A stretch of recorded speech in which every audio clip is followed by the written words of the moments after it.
So, ladies and gentlemen, boys and girls, children of all ages, welcome back to another episode here with the Nitro is Dead episode 1. And this is actually going to be a touchy episode because Nitro is Dead episode 1. And this is actually going to be because we're going to have a special guest here that I'm bringing on to the mic here shortly. And before I introduce this guest, I want to give a shout out to the following companies that's been good to me in the eFed world. HKW was one of those. AHW. Then you had PWA, JTV, KWF, and a lot of other feds out there that's been good to me. Sunrise World Order, WWU. You know, there's a lot of other good ones I would mention here on the shout out here. And bringing in the booth right now is, of course, here on the first episode of the Nitro is Dead, episode 1.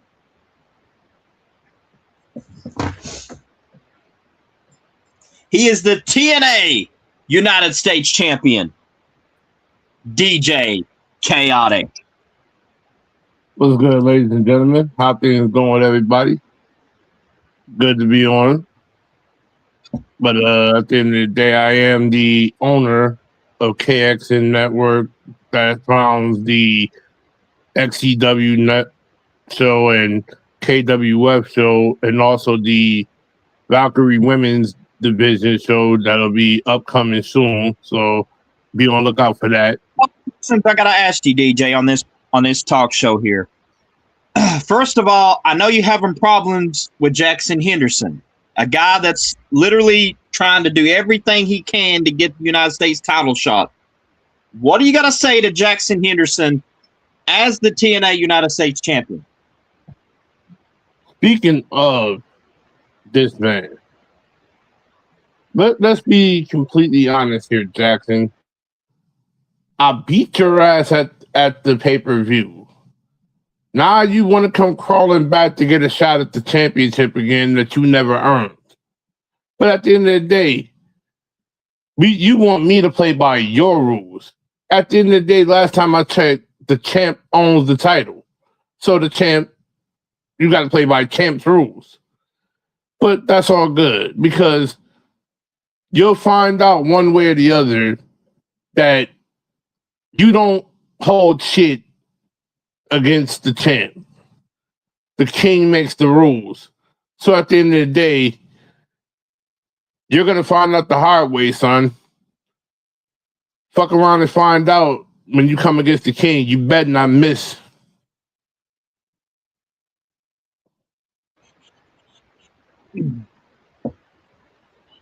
Now, another thing I'm going to ask you, champ. First of all, welcome to the podcast of the Nitro is Dead episode 1. And secondly, how do you feel going on the road to Mondo Mania, not only as the TNA United States, but also going in with the momentum that you've been picking up lately, beating Ron Storm and Jackson Henderson? I mean, even Ron Storm, for example, a big name, which is the legendary YouTube champion. How are you feeling going into Mondo Mania? Because we don't know if the title is actually going to be on the line between you and Jackson Henderson or not, but I'm just asking this as it has been told to me. The rumors are saying that Jackson Henderson thinks he can beat you in a title match, either casket or an ambulance match. I just want to get your intakes, champ. See, like I said the following when it was announced. The casket, you're coming into my playground. But you're forcing this ambulance match, champ. Rook. But at the end of the day, I feel an all-time high going into Mondo Mania 5, the biggest event in TNA history. big things is on the horizon for me moving forward with so many things going on and little things that's going on behind the scenes I'm working on, so stay tuned for those. But other than that, this momentum I have is a big thing, and great things are going forward for me. But stay tuned, fellas. There's much more to see of DJ Chaotic in the foreseeable future, especially when I unveil the new gear. When we get to DJ Chaotic here, I want to ask you a question that many people is wanting to ask. You know, I know you got the United States champion, but I noticed that you watched the match between KD and Nixon, and I know that you got your title on the eye of the TNA World Championship as well as the TNA Championship held by Rey Nikita. If somehow, some way, you was able to get a main event match with those two guys, what would be your message towards them? First things first. Two legendary men. Nothing but respect for both of them. It's the first time meeting for everything. But yet my message to them is the king never misses on his target. But in this case, to you two guys, I gotta strategically play my position against y'all. Y'all like don't know how y'all battle, don't know what's your style, don't know what's your strategy. Getting in the lab and always figuring out new things with new opponents is one of my specialties that I am so great at, which in the long run, this is going to be a slobber knocker of a match if it happens.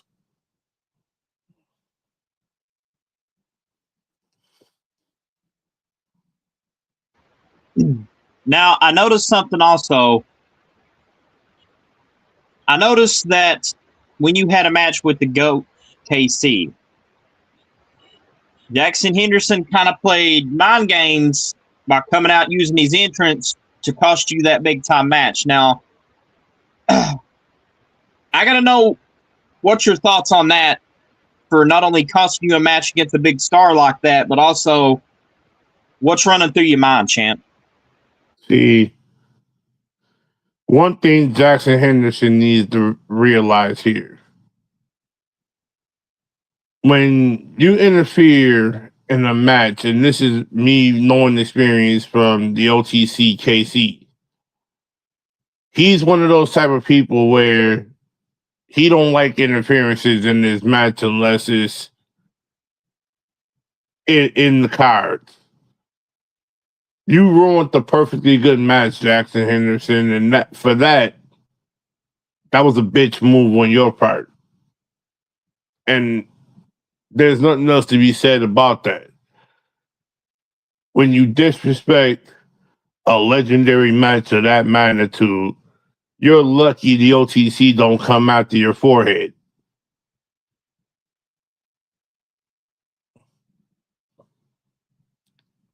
But we'll find out sooner or later what the OTC is going to do to Jackson Henderson. Now, I did get to talk with one of the general managers on Thursday Night Lockdown, and this is the match that they have scheduled. You're teaming with Alex King, an opponent for CJ Mondo, of course. What would be your intake teaming with Alex King, knowing that CJ Mondo has heated rivalry against that man for the TNA International Championship? I'll put it like this. With the way that rivalry has been going right now, and you having so much momentum against Alex King going into that match, I say to myself this: stay out of the way of you two guys for that particular run, because since Jackson Henderson wants to quote unquote still try to think he earned an opportunity for the title, he's gonna get his just due, right? Like he already did the last meeting. He's gonna hold this L very severely. But on the flip side of that, CJ is a very talented man with a very vindictive mindset for moves. I can't stress it enough. You don't want to get on that man's bad side, which is why I'm staying clear. And every step of the way, if Alex King gets in the ring, y'all two duke it out.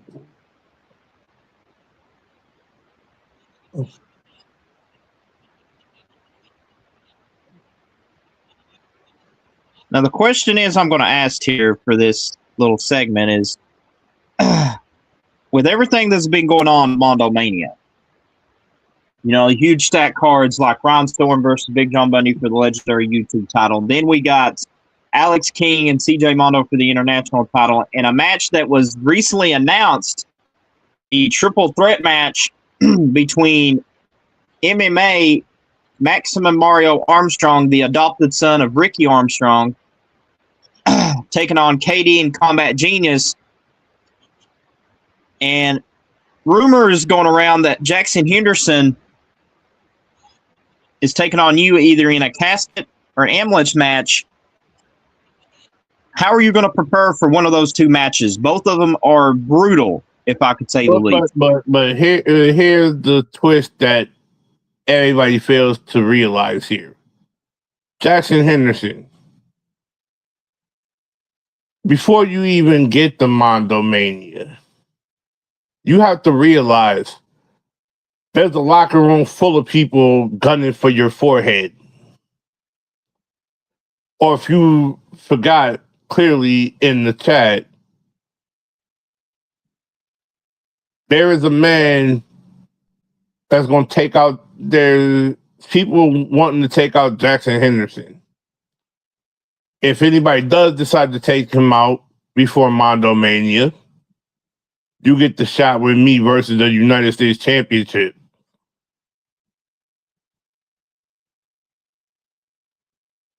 Now, who's got the balls and the power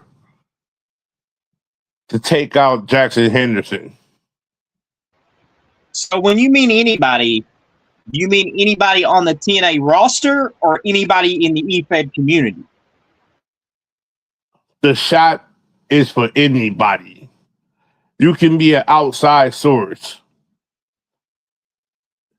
You can be somebody that's within the TNA roster. I'm putting a notice out there. Anybody who takes him down before Titan Mania will earn your shot against me at Mondo Mania 5.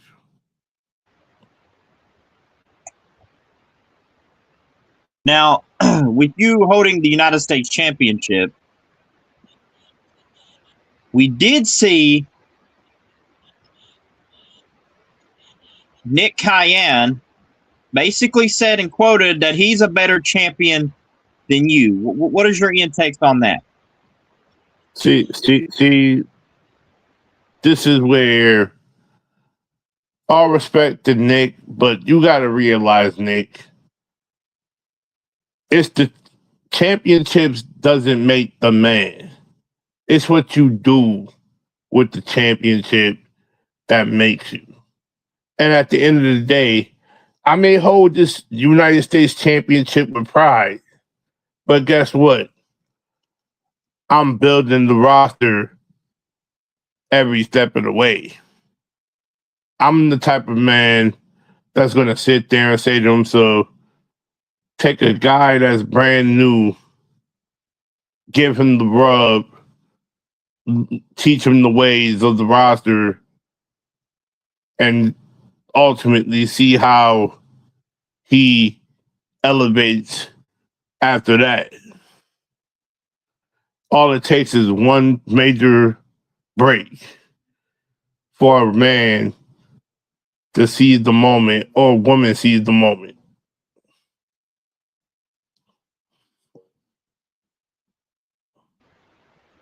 Now, with you being the United States champion, we also heard your shots on Kevin Impact's City of Impact podcast. And I don't want to bring that up because it's left on that podcast, but here's what I'm saying. Comparing to being on companies that value you and pretty much adored you and pretty much had you to be a star, to compare those that tried to hold you down and tried to not really have your cause being successful. I want to know your true intakes also as the TNA United States champion. What's the next step for as being in TNA versus anybody on this roster?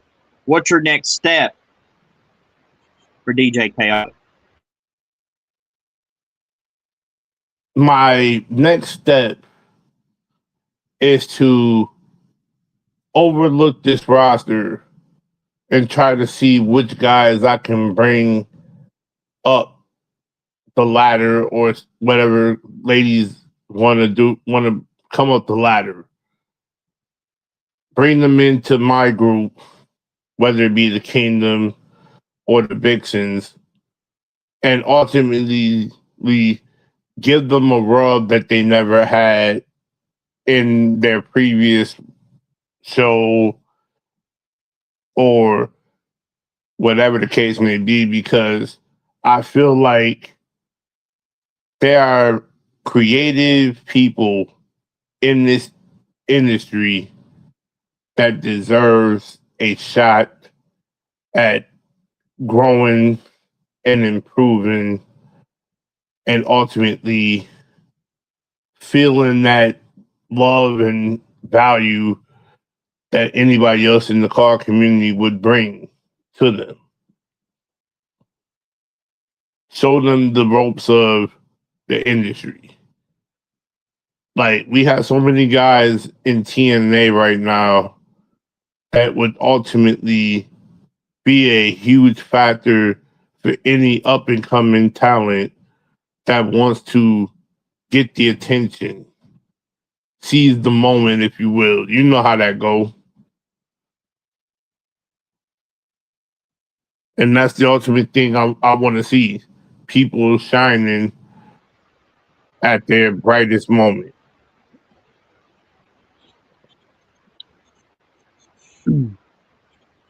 Now, we talk about a lot of companies out there. And I'm going to say this in general. If DJ Chaotic was to do player versus player, would we see DJ Chaotic potentially go to GTV? Let's just say this. If the door is open for me to come, I'm in the lab working. If the spotlight is there for the moment, I'm there. It's all about being in the lab and perfecting your craft. I'll say that to anybody. If you're coming into the EFED industry or the car community as a whole, if you watch shows and if you watch wrestling that in general, perfect your call the way you want it to be. Get in the lab. Look at the moves. Look at the ones that fits you. If it fits, go for it, because we're here to give insight on everything. If you want to test against any of our calls, you're more than welcome to download to test it out against us. That's just our way of saying, okay, here. You got our call. Have a field day and test it out against us to see if your call can stack up or see what you got to work on. You know? In general, come in as you are and be the best you can be, positive mentally and physically, because we're here to only build you forward. What you do with the opportunity is all up to you.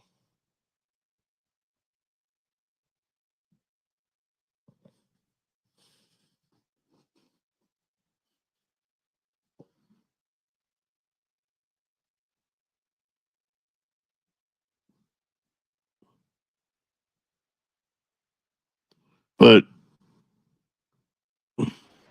Now I'm going to bring up a huge thing most people are going to enjoy, as you see on the bottom of the screen here. Saturday night main event thoughts.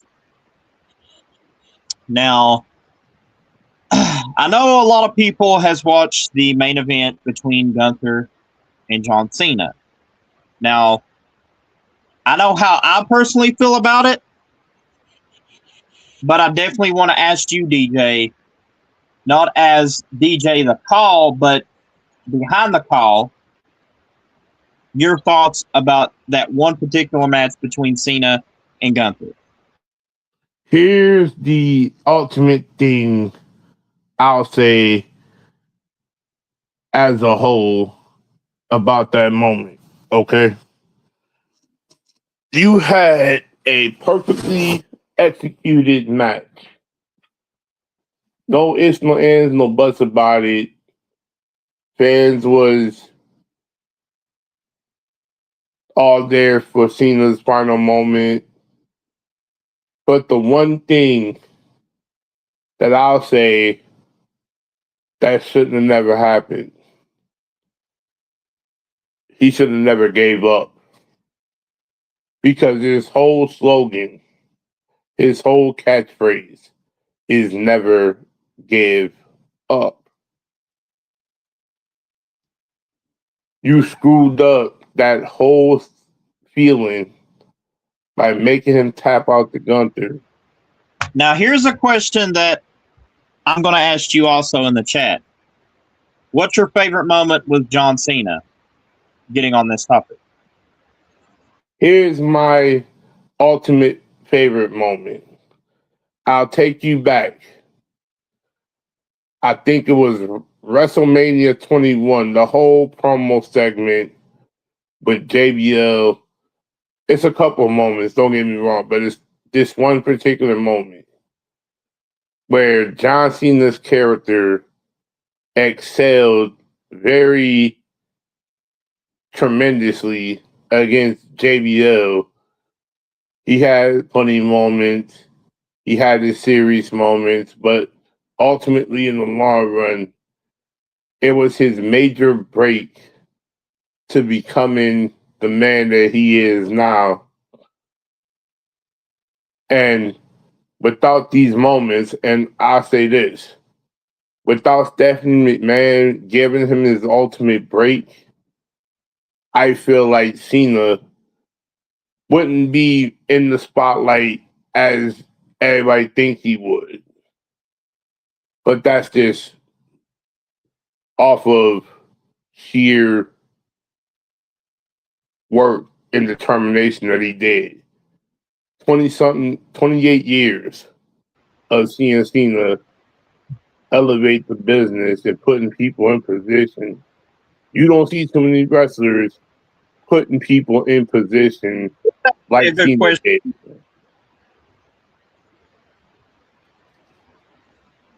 Here's a good question by Big John Bundy here, my cousin. He said, "Did you like Cena as a heel or a face, DJ?" Let's just put it to you like this, Big John. My ultimate favorite gimmick, if I had to take DJ back into that gimmick, is Dr. Thugonomics gimmick. One of, if not his best heel gimmicks he ever did. And I wish he went back to it in his retirement run because I think fans really wanted to see the Dr. Thugonomics come back as a full-time thing.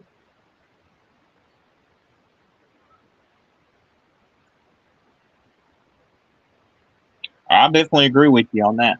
I literally think that the Doctor of Thugonomics is, besides the prototype. Now, the prototype got him to the WWE when he was in OVW. And I really think that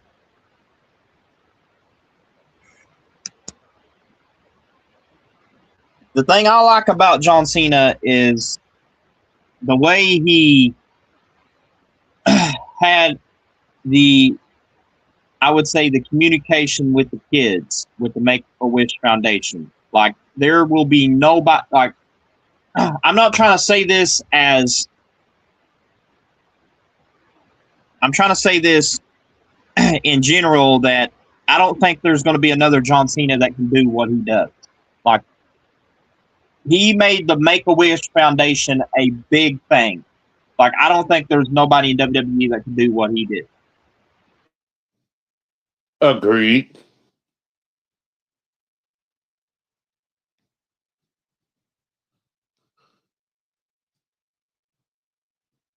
Agreed. And I feel like he was the centerpiece for that. And let alone, he was, I think, probably one of the most mainstay Make-A-Wish people. Because every time he would come out to the arena, somebody from the Make-A-Wish group that he would run into and dap him up, show him love, all that. That was the Cena I feel was not just breaking character in certain points, but also feeling like he was bigger than wrestling.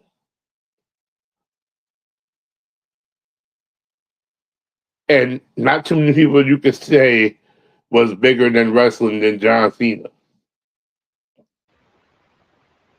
Here's what I think WWE messed up on. And, I talked about this, I think, last night or the night before when they had John Cena's last match. There's one part of that segment they could fix. When John Cena smiled, it kind of gave it away. Right. Like, he should have never smiled because in the wrestling business, you got to keep secrets. You can't expose it to the public, and it's sad that people has to literally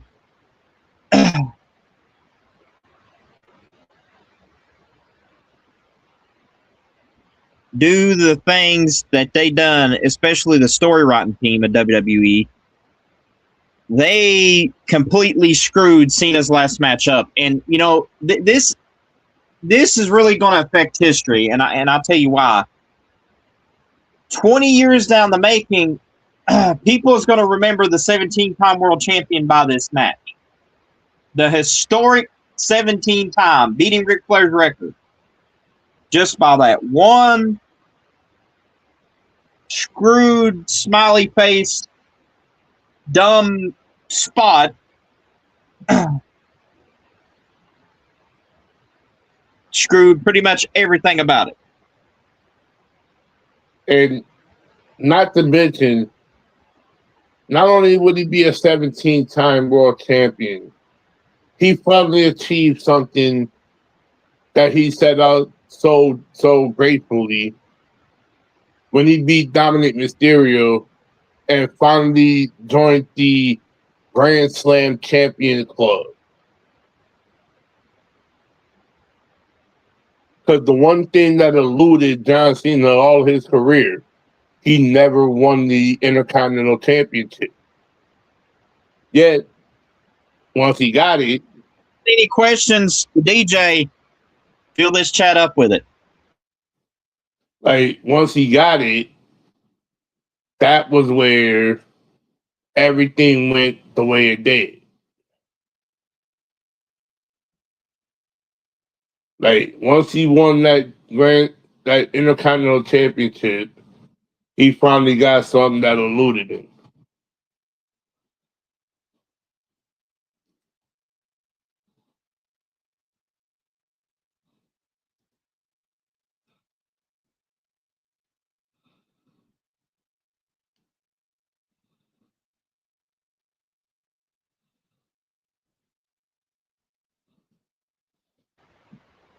Now we get back on subject, on Raw. I don't know if you guys watch Raw on Netflix.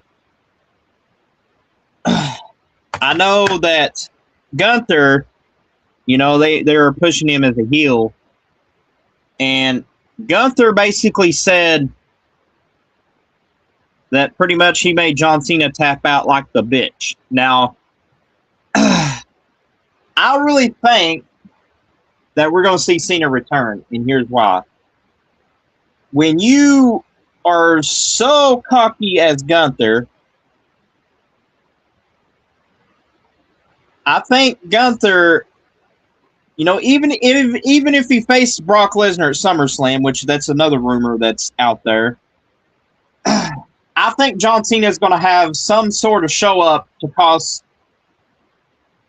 Gunther the match with Brock. If that does happen. If not, then I think maybe it's either going to happen at 3 of the biggest pay-per-view events. Maybe 4, because it may happen at the Rumble. It may happen at Survivor Series. It may happen at the WrestleMania.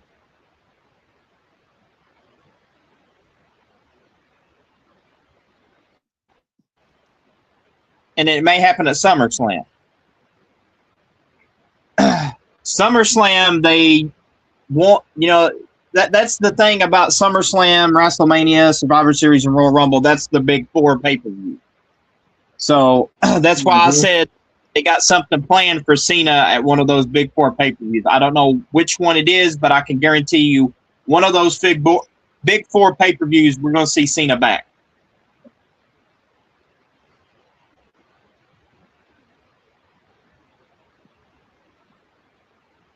Now, getting on the topic,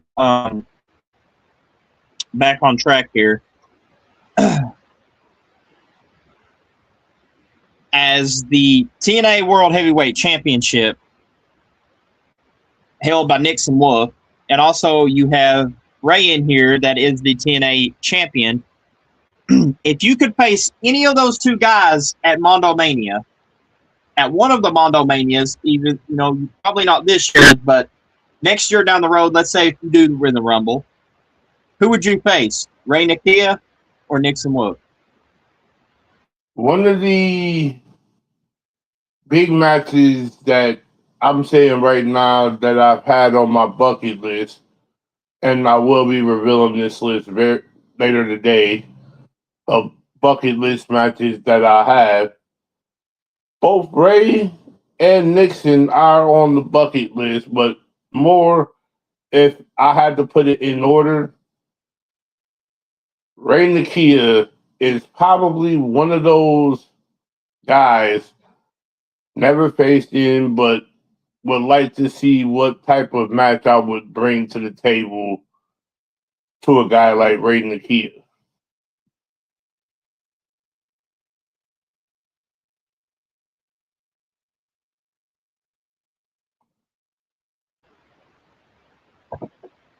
Now, another question I'm going to ask you is going to the Biggest Mondo Mania 5. I've also just received word that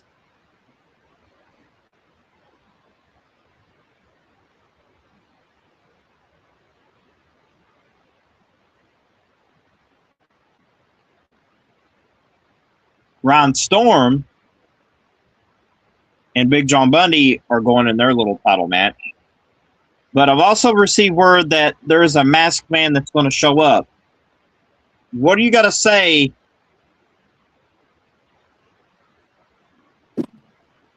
What do you have to say is to the masked man if he does get involved in your match? We don't know what's going to happen, but let's say if we do have that masked man arrive.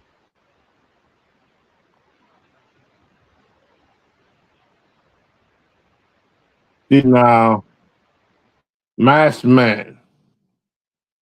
See, that's what I like to say is the unpredictability. Don't know what's going to happen. Don't know when it's going to happen. But unfortunately, sometimes you got to take it in stride, if you will. Because evidently, you don't know who's the target. You don't know where he might come from. But as for me, I gotta just stay focused on what's in front of me. And what's in front of me right now is Mondo Mania 5 and me retaining my championship by any means necessary. Because I feel like you don't see too many golden breaks happen in this industry. Either you got it or you don't.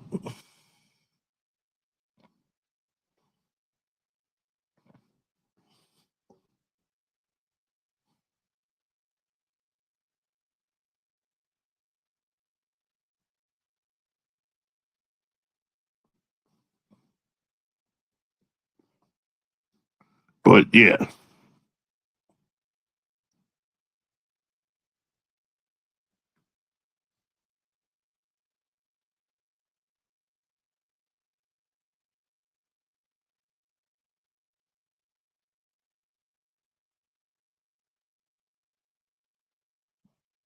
Yep.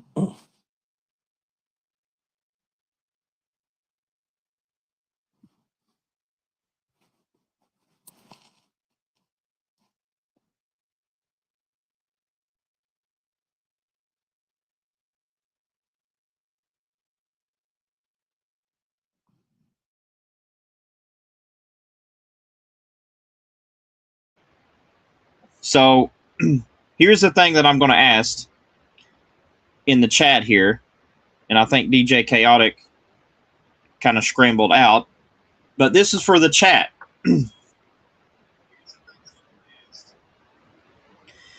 What was your favorite wrestling history moments? Now, this could be a lot of things. This could be ECW, NWA, Smoky Mountain Wrestling, WWE, New Japan, and I will be checking the comments too. Now, personally, for me, for my favorite wrestling moment, of course, is the New Jack and Vince Grimes match, because they're in the difference between the call community and the EFED, in the EFED community versus the real life wrestling business is they both have people that, you got people that you can't stand. But also that there is some dark stuff that can happen. And what we call that is there's things that could go wrong. Meaning that two people that don't like each other can take it far as a real fight, or what we call shoot. And to me personally, New Jack and Vince Grimes was one of these two basically did not like each other. I mean, if you guys watch the documentary, you can hear New Jack saying that he went to the pawn shop to buy a stun gun, and Sandman was in the documentary, and Sandman basically said and quoted that New Jack went and bought him the stun gun. He told me he was going to stun his motherfucking ass. And Sandman, I mean, I personally love, you know, to me, it's just one of those, one of those things that brings to mind of my good ECW moments. I mean, Sandman, you know, he's like, you know, with a bunch of guys like Raven, Rob Van Dam. You had Terry Funk, Just Incredible Taz. You know, you had at one point Super Crazy that was in ECW, which I love. You know, Rey Mysterio was a part of it. Eddie Guerrero, Chris Benoit, Chris Jericho, Rhino. You had the Big Boss Man, which is former ECW television champion. And I'm not talking about the ECW that WWE ran. That wasn't ECW to me. And you know, I just tell you why. To be honest, WWE, when they bought ECW, it wasn't the ECW that was kind of, you know, like in the theater, to where it was like the ECW, like we all know, that was like in 2000, you know, 2001, 2000 era. It was not like, it was not that the same ECW. And to me, you know, it's one of those things that you just have to wake up and realize that, to me, it's just not really ECW that WWE bought. It was pretty much a watered down version. And to me personally, I think that WWE could have done a lot better with the ECW that they bought. But in all general here, not only this question is for me, but what was your guys' favorite wrestling history? I mean, you guys, as my viewers, has the right to comment either on this channel or on the comments. You guys got actually a say-so in this. So I want to know exactly what was your guys' favorite moments. It could be something different. It could be something about WWE. It could be something about TNA. It could be something about New Japan. It could be something about AEW. But what was your guys' favorite moments of your professional wrestling that made you love and have passion for professional wrestling? Because who knows who I might bring on the next podcast. We saw DJ. I could bring in 2 or 3 more people in this thing. It's hard telling who I might bring in. It's hard telling what my crazy ass will bring. I can bring in maybe the Peanut Butter Man. Who knows? But if you're not already subscribed to the channel, I suggest you hit that subscribe button, turn on that bell for notifications, and also leave a like, comment. Don't miss any single content only here on the Kentucky Gamer YouTube channel. And we will see you guys on the next one.